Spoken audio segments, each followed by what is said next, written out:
Ryan, saan matatagpuan yung mga tourist attraction na nakatayo mismo sa ibabaw ng mga burol? At ano yung sinasabi ng mga LGU tungkol dyan?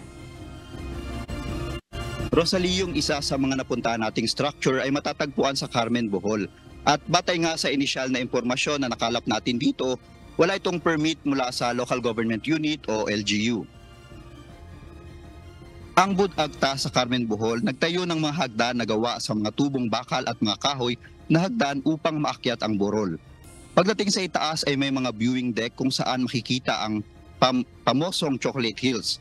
Wala umanong kopya ng Environment Compliance Certificate at Protected Area Development and Management o PAMB clearance nito ang lokal na pamahalaan kaya hindi maaring magkaroon ito ng permit. Ang Sagbayan Peak naman ay matatanaw mula sa highway na nakatayo rin sa ibabaw ng Chocolate Hills ang konkretong struktura. Mayroong resort at viewing deck, isa rin itong kilalang pasyalan sa Bohol. Patuloy rin ang operasyon sa ngayon ng resort ngunit ito ay pinaimbestigahan na rin ni Senador Nancy Binay sa kanyang ipinasang resolusyon number 967 sa Tourism Committee ng Senado. Ang mga nasabing structure ay nakatayo sa protected area sa Bohol Chocolate Hills at UNESCO Global Geopark. Sa ngayon, Rosalie, walang gustong humarap sa atin at magsalita hinggil sa issue magmula sa mga taga-LGU at mga may-ari nitong mga establishmento at maging mula sa DENR. Yun muna ang update, Rosalie. O Ryan, yung dalawang structure nakita sa Carmen, Bohol at yung isa ay sa yung isa sinasabing nakita sa isa pang parte ng Bohol, ano? So dalawa. Meron ka bang ideya kung gaano nakatagal nag-ooperate yung dalawang structures na yan?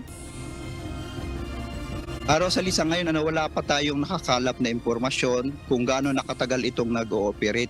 Pero itong sa Carmen, kanina nakausap natin yung ibang mga staff ay bago lang silang pasimula ng operation. O Ryan, yung isa ay nasa Sagbayan Peak. Nang makita ito maipaulat, hanggang ngayon ba ay nag-ooperate sila? Kanina nung pinuntahan namin yung nasa Sagbayan Peak, ang sabi nung nagbabantay doon sa gate ay open sila, tumatanggap sila ng mga booking sa ngayon.